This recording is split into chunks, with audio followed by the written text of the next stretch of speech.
Kita nyo yan mga boss. Pahinanti ko, magaling na mag-drive. Malaki ang potential nito na magiging driver din to. Ano? Kita nyo naman yan. Oh, ebidensya. Oh. Galing na. Nakikita mo talaga sa tao na interesado talaga mag-drive. Kunting ano lang, kuha na kagad. Talagang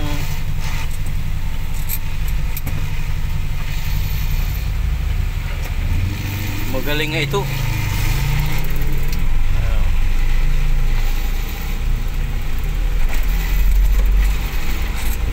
Shoutout ako sa mga driver dyan na tinuturuan nila yung mga pahinanti nila.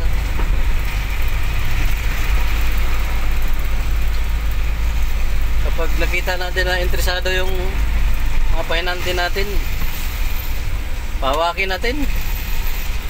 Huwag natin ipagdamot ng manubela. Para kahit papaano nakatulong din naman tayo sa kanila. Pagdating ng araw, aalis na sila sa sa pagkapahinanti, may chance na magiging truck driver na rin sila. Ayan o.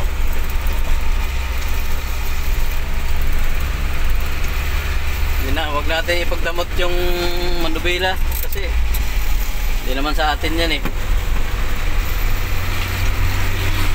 Pinagkatiwala lang sa atin.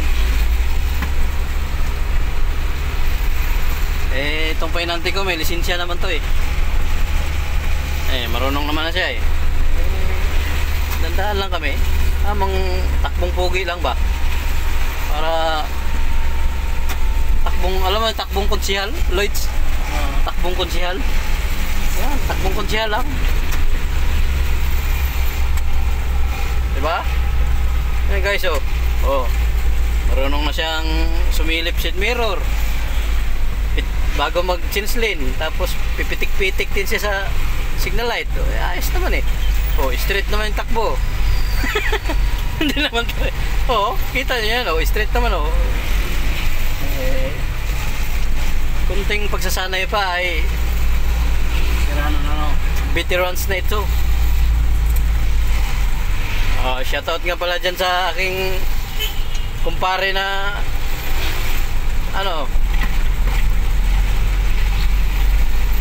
natuto din mag-drive sa pinagtrabahoan namin dati.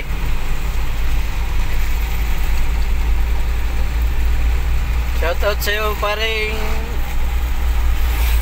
Rogelio Dalisay. Ngayon nasa GNT na siya nag-drive. Motor nga lang yung drive niya. Hindi nga lang truck, motor lang. Pero malakas kita niya doon.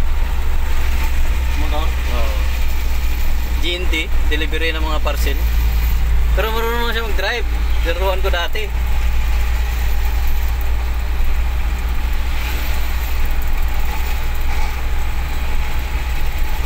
Kaya sa mga driver dyan na hindi madamot sa manubela, sa mga pahinanti nila, shoutout mga idol.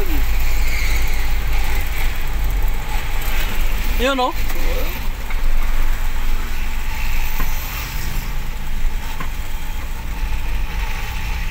baka pag veterano ka na dito, Lloyds, ha? Bigla ka lang mag-resign nito. Kasi apply ka na sa iba.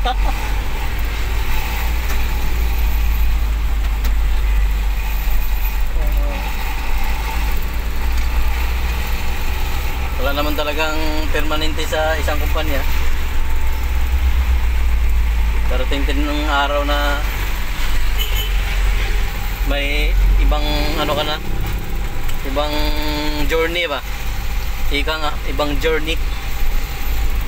na tatahakin. May malay mo pag driver ka na, mag-abroad ka na. No? Abroad ka, sa ibang bansa ka na magdadrive. Ah. Legendary ka na. Malupit ka na nun.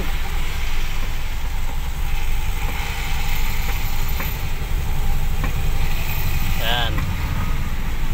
Yan, corner. Crossing. Pag mga ganyan, walang stoplight, tapos walang enforcer, dahan-dahanin mo ng ano.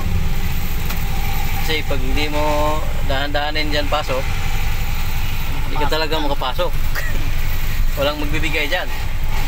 Kailangan buntutan mo yun sa huli mo. Pag bumabante, sundan mo na kagad. Ayan o, tulad yan. Silipin mo yung gilid mo kasi medyo mahaba-haba ang dala mo eh. Okay, clear. Larga. Okay, ayos.